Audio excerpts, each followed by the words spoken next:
Welcome to Movie Speeching. Spoilers ahead, watch out and take good care. Blade of the Immortal is the name of the movie. Please like and subscribe to get every update. Samurai named Manji, hired by the orphan girl Rin to avenge the death of her parents. The film begins with Manji, a talented samurai, on the run with his crazy sister Maki, who was killed by Manji's husband some time ago. While he was drinking water from a river, a mysterious old woman appeared, asking if he regretted killing so many people, including Maki's husband. Maki suddenly disappears, forcing Manji to interrupt his conversation with the old woman and go looking for her. She is taken hostage by a group of bounty hunters who are pursuing her. Manji destroys the entire group after seriously injuring Maki. He was seriously injured, lost an arm, and hoped to die next to his sister's body. It turns out the mysterious old woman appears again, introducing herself as Yabikuni. Despite Manji's pleas to end his life, she injected him with sacred bloodworms to heal his wounds, even reattaching his hand and making him old and immortal. Death. 50 years later, Itto-ryu, a group of master swordsmen led by Anotsu Kagehisa, is determined to conquer all dojos or martial arts academies in the country. Refusing Itto-ryu's offer would result in the massacre of the dojo members. Kagehisa easily defeated Master Asano in a quick duel and kidnapped his wife, but warned his men not to touch Asano's daughter Rin, who was just a young girl. Rin wishes to learn fencing despite her family's disappointment. Left alone in grief, Rin vows to avenge her parents. Yabikuni appeared before her at her father's grave and suggested that she hire an immortal and talented samurai as her bodyguard. She is determined to go a long way to find him, but Manji initially does not want to work for her. He no longer wants to kill. However, he takes pity on Rin and agrees to escort her home. Along the way, they encountered an Itto-ryu member, Kurowa Sabato, who tortured and captured Rin's mother. He gave Rin some of his mother's hair and even showed off her severed head, which he carried on his shoulder. Rin is shocked when Sabato is also about to capture him. Manji appears and beats him. Sabato attempts to deal a fatal blow to Manji, but thanks to his abilities, Manji is able to heal himself, leaving Rin impressed. Manji agrees to train Rin and protect her until she can avenge her parents. Kagehisa discusses with Hibaki, a government official, a deal to place Itto-ryu in the shogunate position and make him the head of the new martial arts academy. Later, he received news of Sabato's death and felt confused because he knew Rin was not good at taking down one of his best assassins. Meanwhile, Rin is sharpening Manji's knives and daggers in the town market when she notices a man using her father's sword. This man is Taito Magatsu, sent by Kagehisa to deal with Kurowa's murderers. Manji learned of his existence from Rin and quickly challenged Magatsu to a duel. Manji wins the battle, seriously injuring Magatsu. After mistaking Rin for Maki, Rin eventually learns that she reminds Manji of his deceased sister, although he refuses to say more about it. The injured Magatsu is treated at the Itto-ryu base and reports to Kagehisa that an immortal swordsman was hired as Rin's bodyguard. Rin and Manji go to a village and stop for a meal. Manji was reading the map of each dojo conquered by the Itto-ryu when another Itto-ryu swordsman, Iku Shizuma, posing as a monk, approached him. He expressed that he wanted Manji to join him so they could defeat Kagehisa together. Manji refused the offer because his intuition told him that something was wrong. Enraged, Shizuma pulled out his sword and fought mercilessly. It turns out that Shizuma is also immortal for a longer period of time than Manji. He poisoned his sword to weaken the bloodworms and slow Manji's self-healing ability. However, Manji was determined to protect Rin despite his desire to end his own immortality, so he defeated Shizuma. Later, at the town market, Manji and Rin meet Maki, another member of the Itto-ryu. Although she had the upper hand,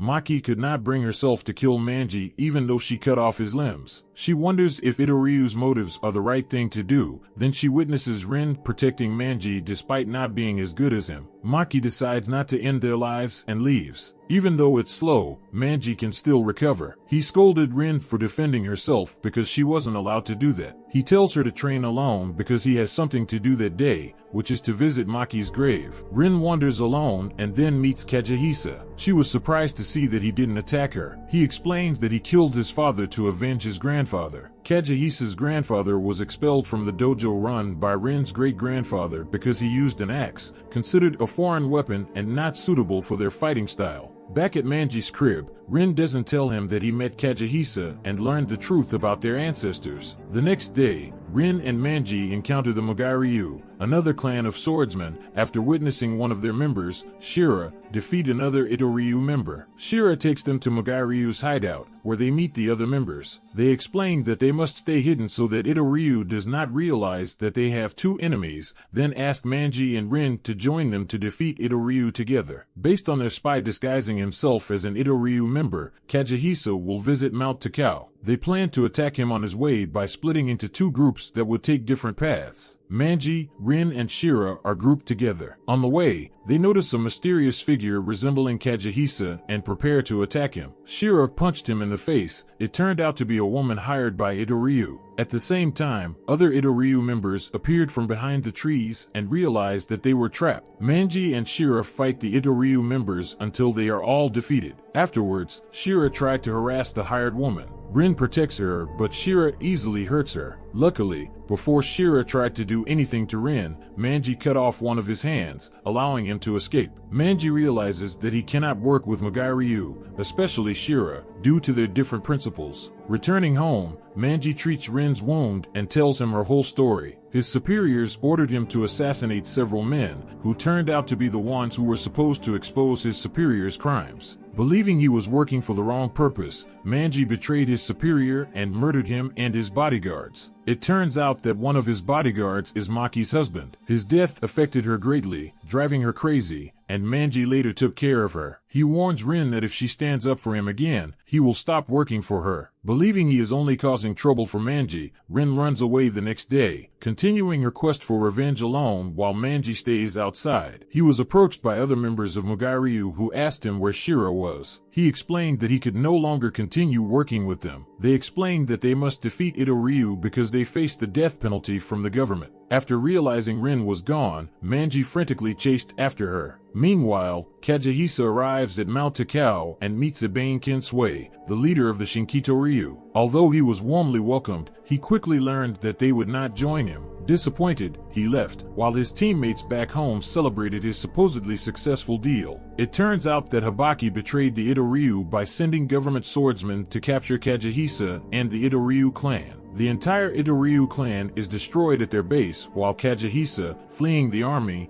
meets Rin and pays her no attention as he is busy fighting government swordsmen. Rin had no choice but to follow him to ensure her own safety. Kagehisa and Rin reach the entire village with an army led by Hibaki. Rin yells at the army for having no honor in attacking Kagehisa in an uneven battle and calls for the battle to be fair with a sword fight. Hibaki orders his men to gag Rin. Luckily, Manji appears and defeats his attackers, although he doesn't understand why Rin doesn't take revenge on Kagehisa, and instead it seems like she's protecting him. Rin tells him that his mission now is to defeat anyone who dares to attack him. A battle occurs between Manji, Rin, and Kagehisa against Hibaki and his men. Manji managed to survive despite being seriously injured and bleeding, while Kagehisa fought without any problems. During the fight, Shira arrives and kidnaps Rin, avenging Manji for cutting off her limbs. Manji emerges from the battle to see Shira again. He tricks Shira into giving up all her swords and daggers, but he hides a small shuriken that he uses to free Rin from Shira's bonds. He then pushed Shira to her death, falling off a cliff. Meanwhile, Maki also arrives at the battle scene and helps Kagehisa. She smelled gunpowder and positioned herself to prevent the bullets from hitting Kagehisa, thereby sacrificing herself. He continued fighting until only Hibaki remained. Even though he was weak and bleeding a lot, Kagehisa still managed to cut Hibaki's upper body. He later meets Manji and Rin again, thanking them for keeping him alive against Hibaki's men. Now, Manji wants to continue fighting him properly, completing her mission of avenging Rin's parents. They fought mercilessly, but in the end Manji won. He deals the final killing blow to Rin so she can truly avenge her parents, but Rin hesitates, causing Kagehisa to counterattack her. Luckily, Manji positioned himself and took the hit. Rin quickly stabbed Kagehisa in the chest. After Kagehisa's last breath, Rin mourns Manji, who she thought was dying. She cried because he didn't keep his promise to die after her. It turns out that Manji is still alive even though he is seriously injured, and replies that she should call him brother, like Maki did. Thank you for watching. See you on the next video.